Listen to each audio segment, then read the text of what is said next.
Bem-vindos a mais um programa de Casa dos Grandes na Norte TV. Estamos hoje em Irmesinde, na Casa do Benfica de Irmesinde, e vamos falar sobre o Campeonato Nacional, mais uma jornada, e as competições europeias que se decorreram durante a semana passada. Temos hoje um painel novo, desde o qual passo já a apresentar. Temos aqui Jorge Costa, pela parte da Casa do Benfica de Irmesinde. Boa noite. Temos o Braulio Pinho, parte do Sporting Clube Portugal. Aqui o Fernando Leite, da Casa do Futebol Clube Porto de Valongo. Boa noite. E o António Pinheiro, Presidente do Conselho Fiscal do Irmesinde.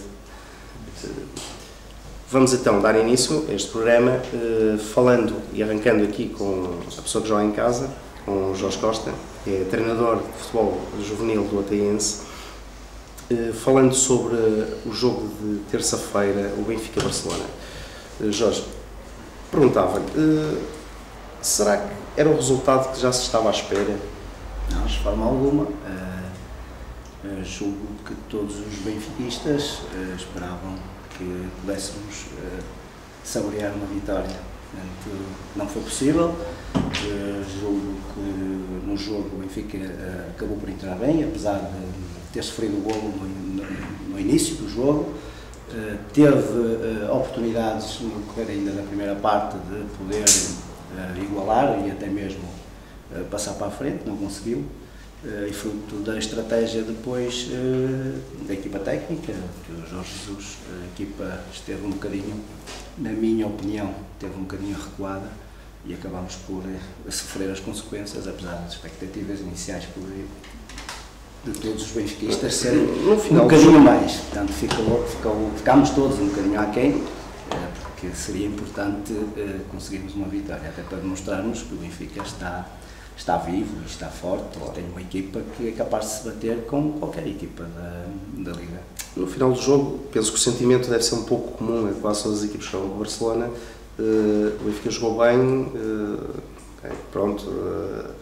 ficaram satisfeitos, quer dizer, pelo menos a análise geral da imprensa e tudo foi que fez o que pôde. O Benfica não poderia ter feito um bocadinho mais? Depois do jogo terminado e concluído, fica sempre essa ligeira expectativa de que o Benfica podia ter feito um bocadinho mais, e na minha opinião eu acho que o Benfica também podia ter feito um bocadinho mais, mas não estávamos a jogar com uma equipa qualquer, não estávamos a jogar com uma equipa que dizem todas as opiniões que é das melhores equipas do mundo mundial na melhor, não é? Portanto, é óbvio, em termos de posse de bola foi superior. Também ainda agora tivemos a oportunidade de ver um clássico espanhol com o Real Madrid, em que a posse de bola também do Barcelona foi substancialmente superior. Portanto, nesse aspecto julgo que nenhuma equipa é capaz de fazer circulação e posse de bola como faz a equipa do Barcelona. O Benfica podia ter feito um bocadinho mais, já disse há bocadinho, vou repetir, na minha opinião podia ter feito um bocadinho mais, não foi possível. Temos mais... Taticamente a equipa foi bem montada para o jogo? É o que eu digo. Jorge, que é treinador. Julgo que teve um bocadinho defensiva, julgo que a equipa teve um bocadinho recuada, muito perto da sua baliza, em cima da grande área, as duas linhas defensivas, a linha média, só com o avançado na frente e a própria defesa, estavam muito perto da grande área, com as trocas de bola e a posse de bola da equipa do Barcelona, faziam as diagonais muito rápidas e estavam logo muito perto da baliza do Benfica, e foi aí que surgiram os golos do Barcelona. Eu julgo que se a equipa tivesse um bocadinho mais subida, que fizesse um processo defensivo mais na zona do meio campo, tivemos a oportunidade de verificar agora no jogo do fim de semana com o Barcelona-Real Madrid, o Real Madrid de facto tem um processo de pressão muito mais alto, mais à frente, e que tem sempre a possibilidade depois de fazer a recuperação quando a equipa do Barcelona se aproxima da baliza. Da forma que o Benfica esteve, não teve essa capacidade. Animicamente, e o Jorge, que como treinador de certeza que sabe, animicamente os jogadores do Benfica terão entrado um bocado já a pensar que iriam perder? Eu julgo que não. Julgo por aqueles minutos iniciais que ficou demonstrado que poderíamos ter feito outro resultado, e julgo que não terá sido o discurso do próprio treinador. Balneário, julgo que, embora tenha sido por aquilo que foi depois o desenrolar do jogo e a posição, o posicionamento da equipa dentro dentro do campo tenha sido um bocadinho mais defensivo, não é normal também, e que não é muito normal na equipa do Benfica, nos jogos de campeonato e até mesmo com outras equipas jogam futebol muito mais ofensivo, com uma pressão muito mais alta. Aquele jogo, taticamente, Jorge Jesus dispôs a equipa daquela forma, temos que concordar, portanto, e depois é muito fácil, depois do jogo e de visualizado e concluído, toda a gente o Benfica ficou muito perto do início da época, não é? Portanto, já no final da pré-época, ficou sem 3 elementos chaves: o Xavi Garcia, o Witzel e o Luizão, por castigo. O Jorge acha que com esses 3 jogadores o jogo teria sido mais equilibrado. Isto porque transparece um certo desequilíbrio na equipe do Benfica. O Benfica para a frente é forte, tem bastantes soluções, do meio campo para trás, um bocado débil. É óbvio que é difícil colmatar, principalmente a saída de 2 jogadores da linha média, portanto, construtores de jogo, e que equilibravam bastante a equipa. Estamos a falar de 3 pilares, estamos a falar da linha média central e do número 6 e do Xavi Garcia, depois o Luizão em função do castigo que foi aplicado, mas principalmente na zona do meio campo do jogo. Julgo que na zona defensiva até nem tem sido o problema do Benfica, não tem surgido aí. Julgo que no meio campo fazem muito mais falta os jogadores que saíram. Mas os que estão a jogar têm conseguido esse equilíbrio. É óbvio que também não é em 2, 3 semanas que se consegue pôr os jogadores a trabalhar conforme estava o Xavi Garcia, que praticamente deu uma boa resposta. E o próprio Xavi Garcia já jogava com a equipa praticamente olhos fechados. A divisão não, mas o Xavi... O Matites também não tem ficado... E Matites também não tem desiludido. Portanto, julgo que a equipa que está a ficar equilibrada e que pode fazer... O Enzo será o substituto do Witzel? Ou terá o Benfica que se reforçar em janeiro? Não tem estado mal, portanto, está um bocado fora de habitar, não é um ala. Exatamente, mas eu julgo que eles estarão a cumprir, e até o próprio Enzo também já jogou naquela posição, segundo a informação. O próprio Enzo já e mesmo antes de vir para o Benfica já tinha feito aquela posição, já não é novidade, médio defensivo e médio ofensivo, ali na zona do meio campo, fazer o corredor do meio, ir atrás e à frente. O que está a cumprir, e penso que a equipa pode ficar mais equilibrada com o avolumar dos jogos, é isso que os jogadores precisam para se adaptarem às posições. O próprio Benfica tem um jogador que também não jogava naquela posição, que é o Melgarejo, que no início teve uma dificuldade, mas que tem sido dos melhores jogadores da equipa nos últimos jogos. Portanto, e uma questão Carlos Martins, não é? Que poderá ser uma opção, não é? Também para a época, que entrou muito bem, depois entretanto caiu um bocadinho, mas é aquilo que é preciso, que os jogadores precisam, que é jogar. Claro. Fernando, um olhar do Futebol Clube Porto sobre este jogo, e vendo que o Futebol Clube Porto neste momento reparte ali um bocado a liderança do campeonato com o Benfica, ou seja, estão ali taco a taco, já no passado foi equilibrado. O Futebol Clube Porto, se defrontasse o Barcelona nesta altura, acha que seria a mesma coisa que o Benfica? Não, eu penso que o Porto neste momento está uns furos acima do Benfica. Tem um futebol muito apoiado, tem um coletivo bastante forte, tem a defesa que joga bem em conjunto com a linha média e o ataque. Ao contrário do Benfica, o Benfica tem um bom ataque e, na minha opinião, esteve bem o Jesus em defender, porque se vai jogar no ataque, fica sem defesa e aí é capaz de levar a goleada em casa. Portanto, penso que o Benfica esteve bem, ou o Jorge Jesus, se quiser. O Futebol Clube Porto, nesta altura, conseguiria disputar o jogo, jogo pelo jogo, como disse o Artur? Eu penso que sim. Penso que o Porto, neste momento, tem condições para lutar com qualquer equipa da hora.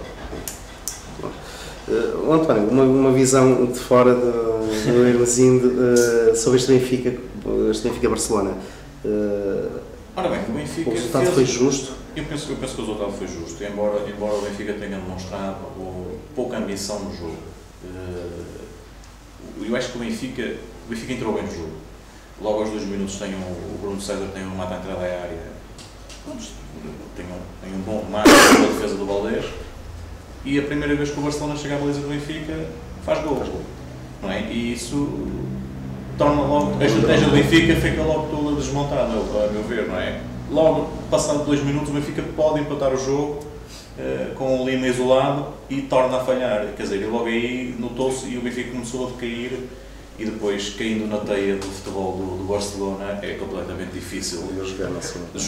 Ou seja, o Aimar no final do jogo tem uma frase que é característica do futebol, é que num jogo só existe uma bola e se ela estiver na posse do Barcelona, os outros só têm que correr atrás dela, mais nada. Agora, é assim, também foi um bocado a consequência do jogo, não é? O Barcelona faz o golo, entra na segunda parte, faz o 2-0, quer dizer, a sorte do jogo só pendeu para um lado, não esteve equilibrado. Mas o Benfica, ao fim e ao cabo, também demonstrou um bocado de falta de ambição. Entrou um bocado receoso, embora pudesse, como eu disse, entrasse bem, mas teve... Estaticamente conseguiu segurar o mercado Barcelona também, não é? Sentiu um bocado a pressão do nome Barcelona, que é só, neste momento, a melhor equipa do mundo. Venha quem vier a jogar futebol. Mas, pronto, as circunstâncias do jogo foi assim e acho que o Barcelona ganhou bem o jogo. Nada a apontar. Resultado justo, não é? O Braldo, não resiste também a pedir a opinião do outro lado da segunda circular, não é? Como é que o Sportingista viu este jogo? Estava à espera que o Benfica fosse goleado? É assim, estar à espera que o Benfica fosse goleado, não estaria muito à espera disso, até porque o Jorge Jesus foi inteligente e viu que não tinha equipa, nem muito menos coletivo para se bater com o Barcelona.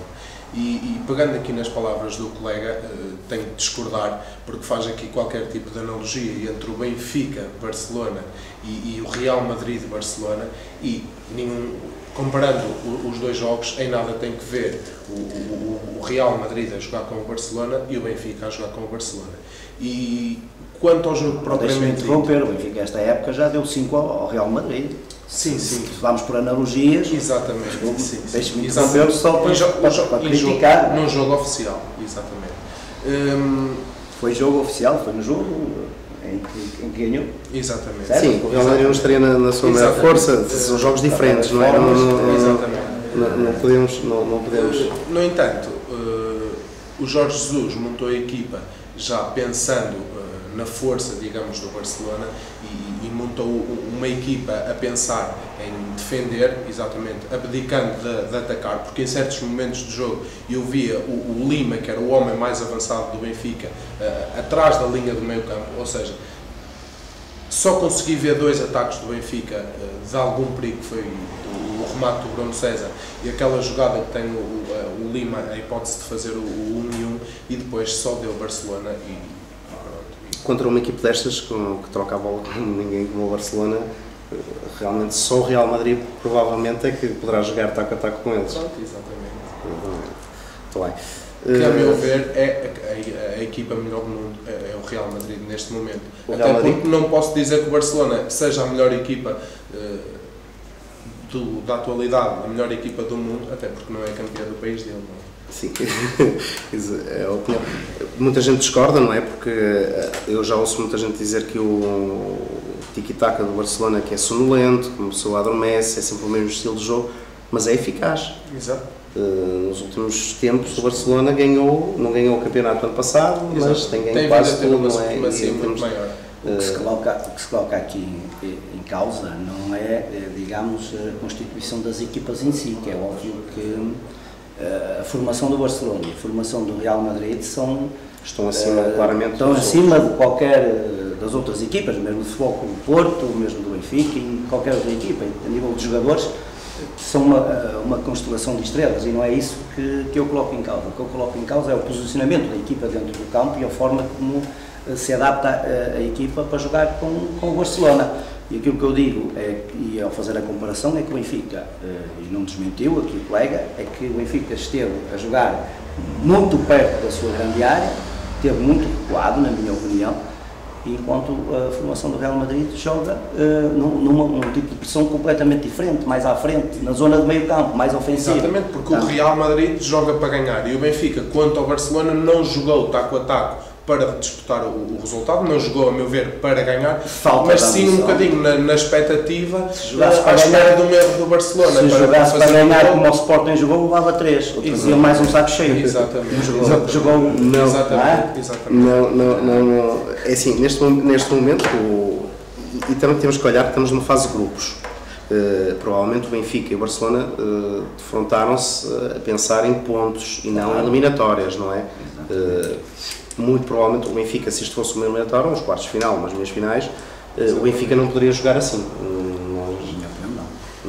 Nem nos quartos finais, nem nas meias finais, nem da forma como jogou agora. É a minha modesta opinião, como digo, acho que o Benfica jogou muito recuado. Não via o Benfica jogar assim já há uns anos, pelo menos desde o início do Jorge Jesus no Benfica, sempre vi o Benfica a jogar com pressão alta. Mesmo com o Futebol Porto e com o Sport, os jogos na Liga Nacional, sempre vi o Benfica a jogar pressão alta. Nunca vi o Benfica a jogar dentro daquela zona defensiva, pronto, mas foi a tática que foi posta em jogo. Jorge, e em termos de aspirações na Liga dos Campeões, o Benfica neste momento está numa posição um bocado delicada, não é? Apesar de só ter 2 jornadas.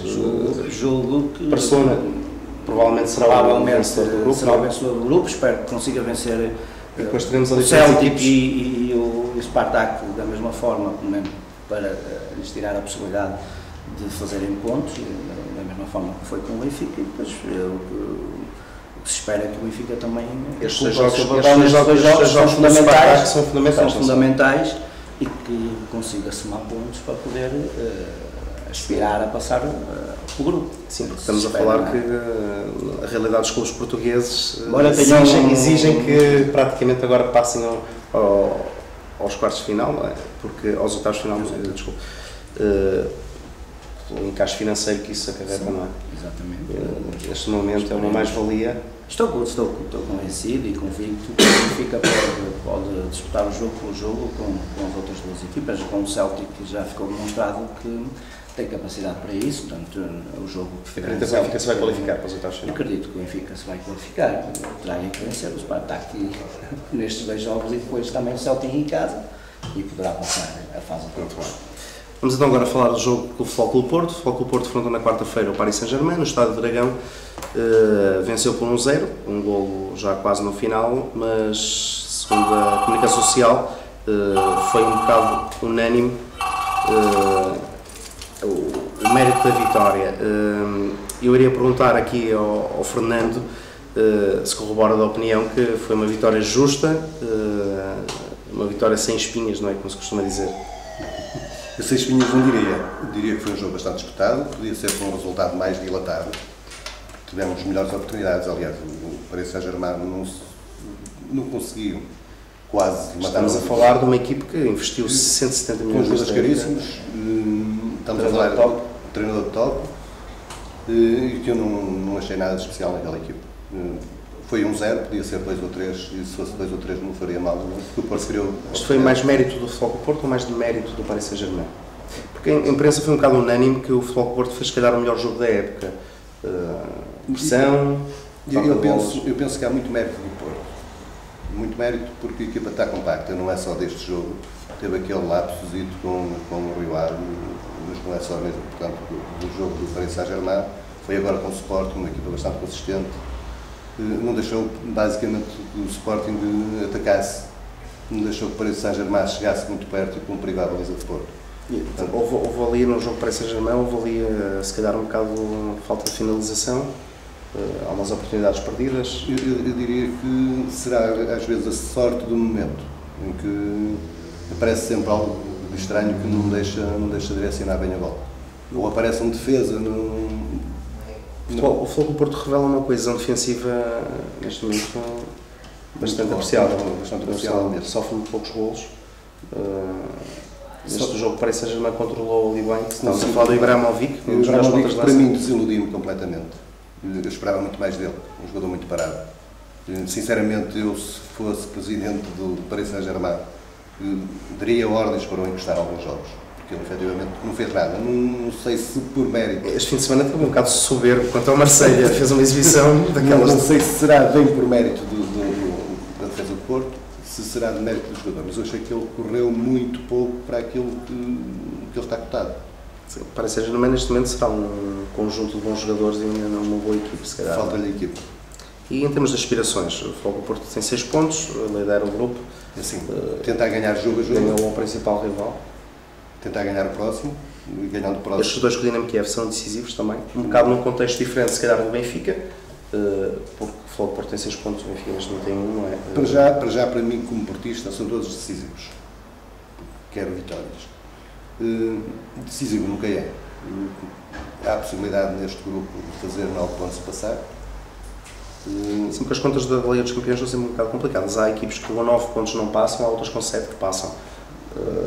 Sim, mas nesta fase creio que está mais ou menos delineado que pronto, nem o Dinamo de Kiev ganhará ao Paris Saint-Germain, nem ganhará ao Porto. E uma deslocação à Rússia é sempre complicado no inverno. Os jogadores têm que estar preparados para isso. O Futebol do Porto não costuma ter dificuldades, até pelos resultados anteriores, quando ganhou a Liga Europa, foi ganhar ao CSKA, foi ganhar ao Spartak.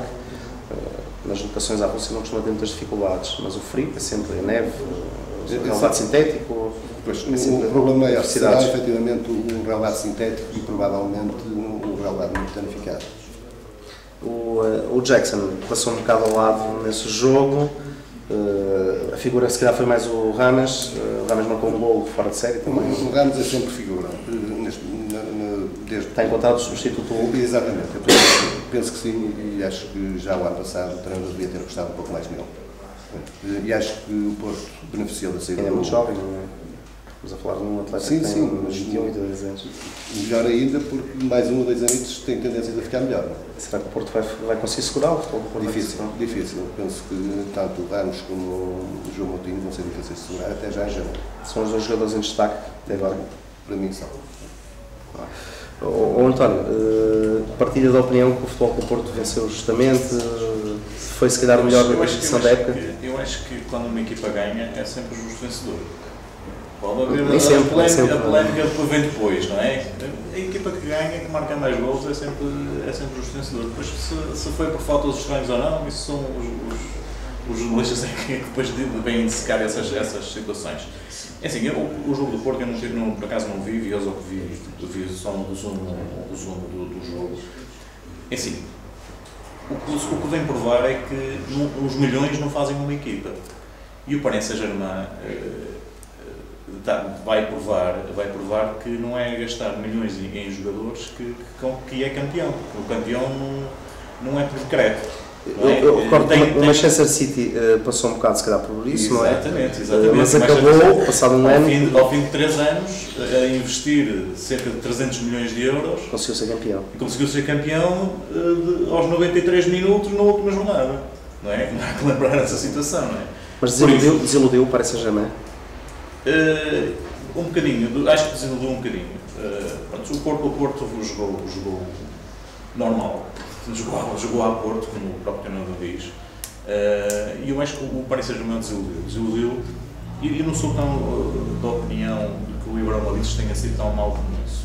Eu lembro que a primeira grande oportunidade do jogo, do golo, é do Ibrahimovic, que é uma defesa excelente do Elton, não é? Que ia ser um golo soberbo. Sim, nem toda a gente estava à espera de um remate daquele género. E Ibrahimovic. Exatamente, até comprado com o Jackson Martínez, também de calcanhar. Digamos que esse foi praticamente o que ele fez durante o jogo todo. Pois. Sim, em termos de oportunidades de gol, exatamente. Quem brilhou foi o guarda-redes do Paris Saint-Germain. Eu lembro uma coisa muito importante, é que às vezes as pessoas podem não conhecer bem a equipa do Paris Saint-Germain. O Paris Saint-Germain jogou com uma equipa quase desfalcada. Não jogaram 3 jogadores fundamentais na equipa do Paris Saint-Germain. O Pastore e o Lavezzi estavam no banco, o Lavezzi entrou, saiu. E o Kevin Gameiro. É que o Kevin Gameiro é considerado neste momento dos melhores avançados do campeonato francês. Está agora um bocado ofuscado com a entrada do Ibrahimovic. Exatamente. Mas já foi decisivo há 2 jornadas. No campeonato francês é sempre titular. E o Pastore, pelos vistos, estaria tocado, vinha de uma lesão, tanto é que ele só entrou na segunda parte. Depois há aquela questão da célebre substituição do Lavezzi, que ninguém percebeu se era lesão ou não, mas quando lá o Ancelotti lá saberá o que passou pela cabeça. Mas pronto, acho que o Porto foi um justo vencedor, tem uma equipa e o Paris Saint-Germain tem alguns grandes jogadores. Está bem. Brado, pelo que se leu e tudo, e pelo que se viu, o João Moutinho, mais uma vez, foi um jogador-chave no Futebol do Porto nesse jogo, já também se calhar um bocado contra o Sporting. Custa um sportinguista ver um jogo daqueles do João Moutinho? Custa ver um jogo do João. Qualquer pessoa que gosta de futebol gosta de ver. Exatamente. Como espectador de futebol, gosto de ver um bom jogo e os jogadores a desempenharem bem o seu papel. Como sportinguista, custa-me ver o Moutinho e enfurece-me. Deixa-me alguma raiva mesmo ver o Moutinho vestido a Porto, uma vez que é o clube por quem eu menos simpatizo, e a forma principalmente, não o Moutinho ter trocado o Sporting pelo Porto, mas sim a maneira como o fez, porque já anteriormente tivemos várias trocas de jogadores que saíram do Sporting para o Porto, do Porto para o Sporting, e isso nunca foi tão claro. Mas nunca foi um jogador-chave, não é? Nunca foi, estamos a falar do capitão do Sporting na altura. Exatamente. O problema está aí e a revolta dos adeptos do Sporting está aí, foi a forma essencialmente como o Moutinho trocou o Sporting pelo Porto. Vendo este jogo, por exemplo, com o Paris Saint-Germain, estamos a falar de uma montra do futebol europeu, estamos a falar de uma Liga dos Campeões. O Moutinho, se fôssemos a ver, poucas probabilidades teria de jogar na Liga dos Campeões, ou nenhuma, se tivesse continuado no Sporting. E neste momento estamos a vê-la brilhar, por exemplo, num jogo com o Paris Saint-Germain contra uma equipe que tem a Europa neste momento com os olhos em cima, tem grandes jogadores. Mal por mal que brilhe sempre de forma a comprem um Moutinho ao Porto por 100 milhões. O Sporting vai ganhar, não é? Exatamente, vai ganhar. E vendo agora o jogo, não sei se o Brau viu o jogo do Porto com o Paris Saint-Germain, o que é que o Brau achou? Uma vitória justa? Concordo com a imprensa quando se diz que o Porto fez até então o jogo da época, porque foi uma equipa bastante coesa a defender e muito rápida nas transições, e ofensivamente foi uma equipa acutilante, que não deixou o Paris Saint-Germain construir sequer, e por isso é que se destacou tanto pela positiva os avançados do Porto e não tanto os avançados do Paris Saint-Germain, porque a bola não chegava quase ao Zlatan, por isso ele não poderia vir fazer o papel de trinco e de ponta de lança ao mesmo tempo, aquela célere imagem também de cruzar e cabecear a área. Caso equilibrado. Agora perguntava aqui ao Jorge, o Porto e o Benfica, época passada, esta época, tem andado um bocado par a par, não é? Não tem havido uma equipe que se destaque tanto. O Futebol Porto foi campeão ano passado, mas o campeonato foi quase até ao fim. Olhando para esta jornada europeia, será que é aqui que nós constatamos que a experiência nas competições europeias mais recentes, não é? Porque o Benfica tem um historial enorme, será que foi a experiência que fez a diferença nesta jornada? O Futebol Clube Porto, segundo se leu, uma equipe, e o próprio treinador, Carlos Ancelotti, disse que o Futebol Clube Porto é uma equipe com muita experiência, que neste jogo se viu a experiência toda que tem na Europa. Será que é aí a grande diferença entre o Porto e o Benfica neste momento nas competições europeias? Pode existir uma ligeira diferença, mas não me parece que tenha sido isso que tenha proporcionado ao Porto vencer o Paris Saint-Germain da forma que venceu. Até nem foi um resultado por aí além, foi 1-0, faltavam, salvo erro, 7 ou 8 minutos para terminar o jogo. E eu também não tive a oportunidade de ver o jogo todo, mas vi os primeiros 20, 25 minutos e pareceu-me uma equipa de Paris Saint-Germain muito partida, ou seja, meia dúzia de jogadores na zona defensiva e 3 ou 4 jogadores no outro meio campo, portanto, a dar todo o terreno de jogo ao Porto e deixar o Porto jogar perfeitamente à vontade, que é aquilo como o Porto gosta. Portanto, trocas de bola, posse de bola, e vi uma equipa só vi o início, e vi uma equipa de Paris Saint-Germain muito partida. Não sei se foi por aí que o Porto tirou os dividendos, mas eu vi uma equipa muito partida. Não vi uma equipa que conseguisse fazer as ligações e as transições defensiva, meio campo e avançado. O Porto fez uma pressão bastante alta no início. Posso estar a cometer aqui alguma... Eu diria porque não vi o jogo todo, só vi precisamente a primeira vez. Um excelente jogo. Para mim, os dois melhores jogadores em campo foi o Ramos do Porto e foi o guarda-redes do Paris Saint-Germain. Mas por aquilo que vi e a estrutura da equipa do Paris Saint-Germain, conforme jogou, vi uma equipa muito esfrangalhada, muito partida, ou seja, não vi a equipa organizada. Foi isso que me percebi. Só por aquele bocadinho. Não sei se depois houve correções da equipa, não sei se as substituições se corrigiram a equipa de Paris Saint-Germain, porque não tive a oportunidade de ver. O Futebol Porto fez uma pressão muito alta no início, também penso eu que o Paris Saint-Germain deve ter ficado um bocado assustado, ou seja, não conseguiu começar a jogar de início. Não saiu a jogar. O Futebol Clube do Porto, precisamente ali o Fernando, o Moutinho e o Lucho, secaram ali um bocado no início as transições ofensivas do Paris Saint-Germain. Eu não sei se terá sido bem o demérito do Paris Saint-Germain, se terá sido bem o mérito da estratégia de Vítor Pereira, da forma como montou a equipe. Se calhar foi mais isso. Se calhar eu disse... Mérito do Porto. Mérito do Porto. Eu há bocado disse que o Ibrahimovic passou um bocado ao lado do jogo e mantenho a minha opinião. Mas se calhar porque a estratégia estava montada nesse sentido.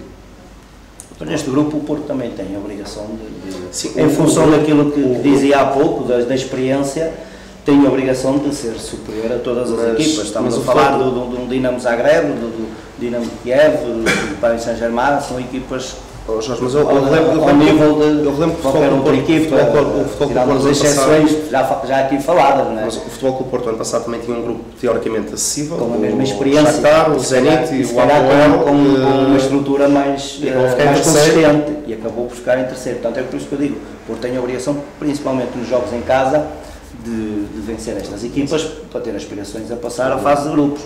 Julgo que o Dinamo Zagreb é uma equipa perfeitamente acessível a todas as outras, portanto, vimos agora que o jogo do Dinamo Kiev também aconteceu de forma fácil e não estou a ver o Dinamo Zagreb a criar complicações em nenhuma destas equipas. O Apoel ano passado era o sim, mas não começou mal, começou bem com todas as... Começou a obter pontos praticamente em todos os jogos. Acabou por chegar aos quartos de final. E acabou por chegar aos quartos de final. O Dinamo Zagreb é uma equipa que começou o Porto, perdeu, agora perdeu o Dinamo de Kiev, não estou a ver que seja capaz de vencer, pelo menos fora de casa, capaz de vencer qualquer destas equipas. Eu julgo que terá também grandes dificuldades em casa, mesmo com o Saint-Germain. Portanto, Porto terá necessariamente que vencer os jogos em casa para poder dar uma forma. Julgo que será este será um dos grupos onde poucos pontos poderão não ser suficientes, ou seja, os tais 9 pontos poderão não chegar. Não ser suficientes, não é? São os 3. Muito bem, deixamos a Liga dos Campeões, vamos passar à Liga Europa. Na quinta-feira o Sporting deslocou-se à Hungria para jogar com o Videoton, um resultado desastroso, 3-0, que inclusive originou a saída do treinador, Ricardo Sapinto, substituído internamente pelo treinador da equipe B, o Oceano. Braulio, um resultado catastrófico mesmo. Sim. Ninguém estava à espera disto. Não. Apesar do Sporting vir de uma fase conturbada, pensava-se que era ali que queria ser. O Sporting teria que ganhar até primeiro pela discrepância de qualidade das equipas, pelo historial das equipas, um jogo em que qualquer um de nós certamente pensaria que o Sporting ia à casa do Videoton ganhar fácil e tinha perdido o 3-0 na primeira Sapinto, jornada e a meu ver o Sapinto faz a sua própria cama, que a fez mal, acabando então com a ruptura e saindo então do clube. Quanto ao jogo em si, acho que inventou muito, adaptando os jogadores. Ter deixado o Carrilho, o Capel, o Elias em Lisboa, julgo que foi excesso de confiança do Sapinto, dado por adquirido que o jogo ia ser fácil e que ia lá com algumas reservas ganhar, e a coisa não correu tão bem, e depois estar a perder, então o Sporting teve que se abrir mais para... Não terá sido uma atitude pouco inteligente do Sapinto, estando ele, entre aspas, com a corda na garganta, dar-se ao luxo de deixar aqueles 3 jogadores fundamentais do Sporting em casa para poupá-los para o Dragão, e ele nem sequer chegou ao Dragão, o Sapinto. Não teria ele que ter dado tudo por tudo. Exatamente. Não teria a equipa, porque nós vimos o Sporting a jogar sem chama, não tem ultimamente, ok, aquela garra que o próprio Sapinto como jogador transmitia, não é? Como treinador tinha o apoio da massa associativa, lembro dos poucos treinadores que tinham um apoio enorme, mas no fundo, a partir da final da Taça do ano passado, aquilo começou-se a esfumar e claudicou na quinta-feira com aquele resultado. Por isso é que eu disse que o Sapinto fez mal a sua própria cama, porque não tenho a mais pequena dúvida que ele tinha que apostar tudo naquele jogo, como em todos os outros anteriores. porque se o Sporting ganha ao Videoton, que acho que com a equipa mais forte que venceria fácil, e se viesse ao Dragão perder, o Sapinto não ia embora, porque lá está, era um jogo com o Porto, pode depender para qualquer lado. No entanto, levando 3-0 em casa de um modesto Videoton, digamos assim, que não era conhecido por a grande maioria das pessoas, não tinha mais condições para continuar, independentemente de qualquer tipo de apoio que pudesse vir pela massa associativa. A própria postura dos jogadores, achou que ali estaria já os jogadores completamente desanimados?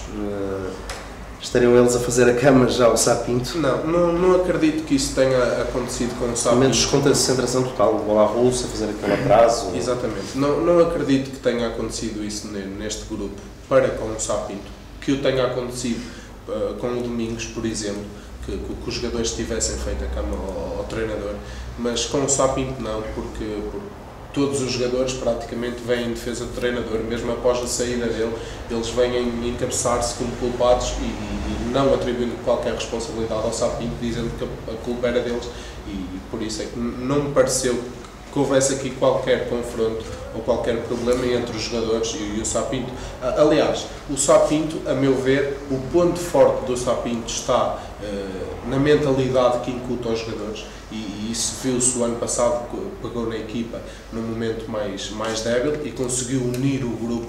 Aí sim é o ponto forte do Sapinto, talvez pelo sportinguista que é, e ter conseguido mostrar a mística do clube, acabando por levar o Sporting a uma meia-final europeia.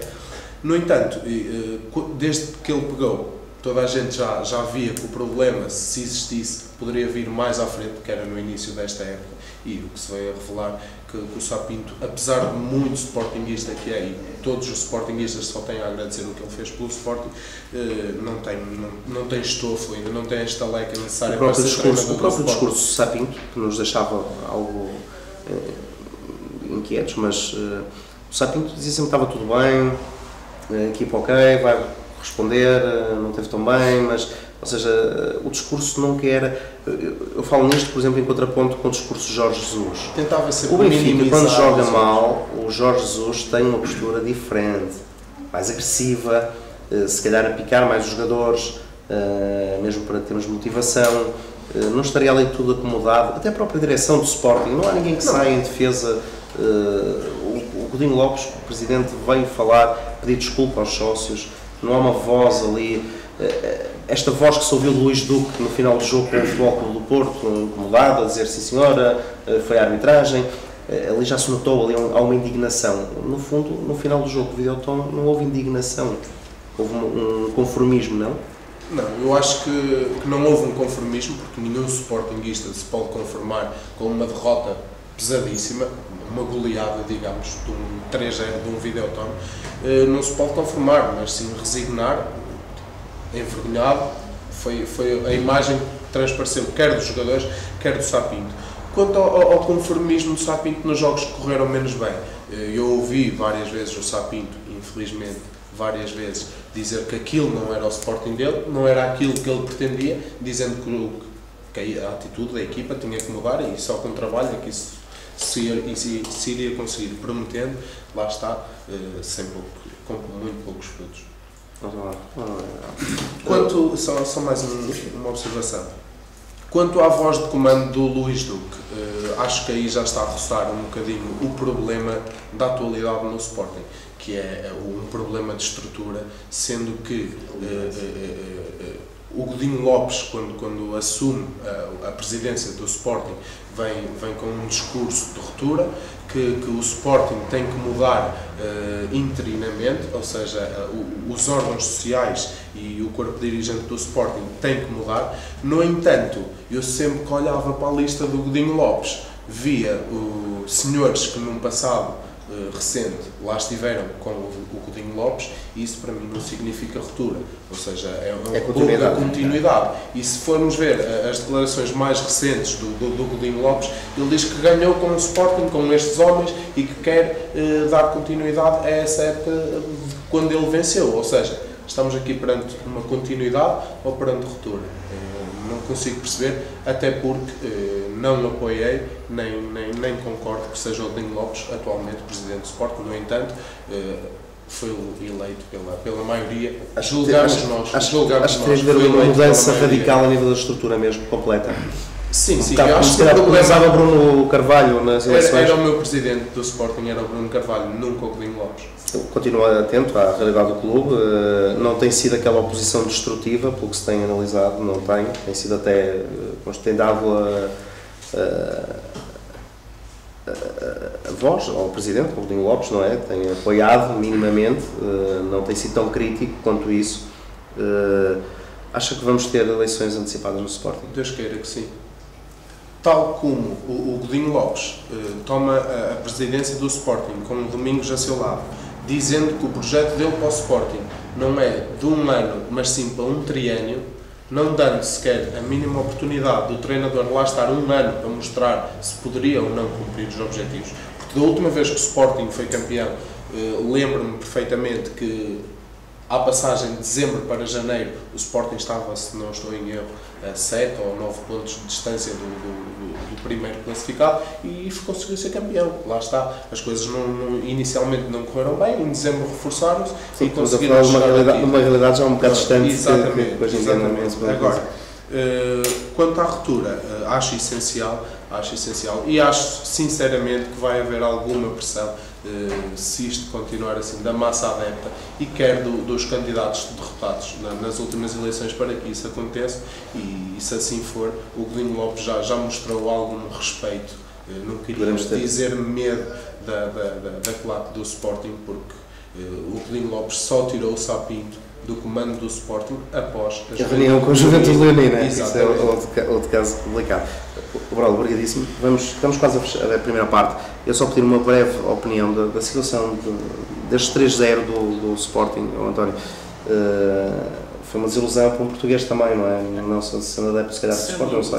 Se calhar, assim, claro que como português ficamos todos desiludidos pela prestação do Sporting, não é lógico, não é? Mas se calhar o Videoton não era assim tão desconhecido como isso, não é? Tem um treinador português, tem 5 ou 6 jogadores que, não sendo portugueses todos, mas passaram pelo campeonato português, que se calhar tinham mais conhecimento do Sporting do que o Sporting tinha conhecimento do Videoton. É lógico que é assim, o problema do Sporting é um problema de falta de liderança. Pura e simples. Estrutura. Eu acho que foi um erro crasso. A saída do Domingos foi um erro crasso. Foi um erro crasso promover o Sapinto. Que estava na vista de toda a gente que não iria correr assim tão bem como isso. É claro que na época passada a entrada do Sapinto incutiu um dinamismo e deu outro ânimo à equipa. Sim, aquela eliminação do Manchester City, não é? Que também contribuiu um bocado exatamente. Mas acabou por beneficiar de uma equipa que vinha do Domingos, não é? Quem fez a equipa do Sporting no ano passado foi o Domingos, que começou o campeonato com 15 ou 16 novos jogadores e a meio da época foi despedido, quer dizer, e o Sapinto beneficiou um bocado disso. Mas quando teve que ser ele a construir uma equipa, provou-se que desiludiu o Sporting e não correspondeu às expectativas. Não correspondeu às expectativas minimamente, não é? E depois há um problema que o Sporting tem, que é uma luta de galos. Ainda ninguém se apercebe disso. Ninguém sabe muito bem qual é a função do Carlos Freitas e do Luís Duque dentro da estrutura do Sporting. Quem é que manda? É o Luís Duque? É o Carlos Freitas? É o Godinho Lopes? Quer dizer, ninguém sabe bem quem manda, quem faz quem, não há uma voz de comando. Não existe. Não vi nenhum destes dirigentes a defender o Domingos. Não vi nenhum destes dirigentes agora a defender o Sapinto. O problema não é dos treinadores ou dos jogadores. Se calhar começa de cima para baixo. Vamos, nesse aspecto vamos falar na segunda parte, aproveitando o Campeonato Nacional. Fernando, partilha também da opinião que o Sporting na quinta-feira teve uns furos bastante abaixo, não é? Muito mal. Sinceramente, o Sporting, eu não espero muito. Com problemas sportinguistas, mas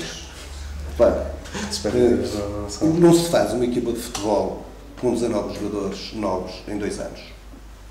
Muito menos despedir 1 ou 2 treinadores no prazo de um ano. Portanto, acho que o Sporting está mal na liderança e começa por aí. Portanto, o Sporting tem que começar calmamente a perder a ansiedade que tem e começar a construir uma equipa de base e ter paciência de 3 ou 4 anos, conseguir juntar fazer um ano zero, se calhar. Um ano zero, depois de um ano 1, 2, é um objetivo mais exatamente. O problema é que o Sporting anda a fazer anos zeros consecutivamente, não é? Eu não consigo chegar lá. Para finalizarmos mesmo, voltava só aqui ao Jorge. Jorge, o Benfica, ao contrário, apesar de ter tido 2 épocas em que os resultados não foram tão conseguidos, manteve o treinador. Mesmo estando às vezes em baixo, perdendo o campeonato ano passado de uma forma um bocado complicada. Já teve fases complicadíssimas mesmo. Tocou várias vezes de treinador antes, mas neste caso acho que foi saudável manter o Jorge Jesus. Acho o que Sporting sim, deveria ter apostado no Domingos. eu acho que sim, e acho que precisamente o Sporting cometeu esse erro com o Domingos. Portanto, o Domingos estava a construir uma equipa, estava a estruturar, não é fácil fazer uma equipa de um dia para o outro, eram muitos jogadores novos, mas via-se que algo estava a surgir no Sporting e era preciso dar tempo à equipa para a equipa construir resultados. Isso não aconteceu, felizmente para nós benfiquistas e para todos os esportistas e para as mais equipas, o Sporting é que se autodestruir a ele próprio, e julgo que agora com o Sapinto ele desprezou um bocadinho a equipa do Videoton, se calhar pensou mais no jogo do fim de semana com o Futebol Clube do Porto e não tanto no jogo um bocado como o António da disse também, Liga Paulo Sousa tinha mais conhecimento do Sporting. Exatamente, e sofreu as consequências, infelizmente para todos nós, porque para o ranking da Europa também era útil para o Sporting, era muito importante que o Sporting conseguisse vencer. E para o próprio Sporting ficou numa situação muito delicada do próprio grupo, porque agora vai ter que ir ao Basileia, ainda tem que jogar com o Bruges, tem um jogo em casa, então não vai ser fácil conseguir aqui os pontos necessários, mas cá estaremos na próxima jornada para falar na próxima jornada europeia. Finalizamos assim a primeira parte da Casa dos Grandes, aqui na Norte TV. Na segunda parte iremos falar do Campeonato Nacional, do clássico Futebol Clube Porto Sporting, principalmente. Iremos falar também do Irmesinde, da carreira do Irmesinde, dos objetivos. Voltamos já então para a segunda parte.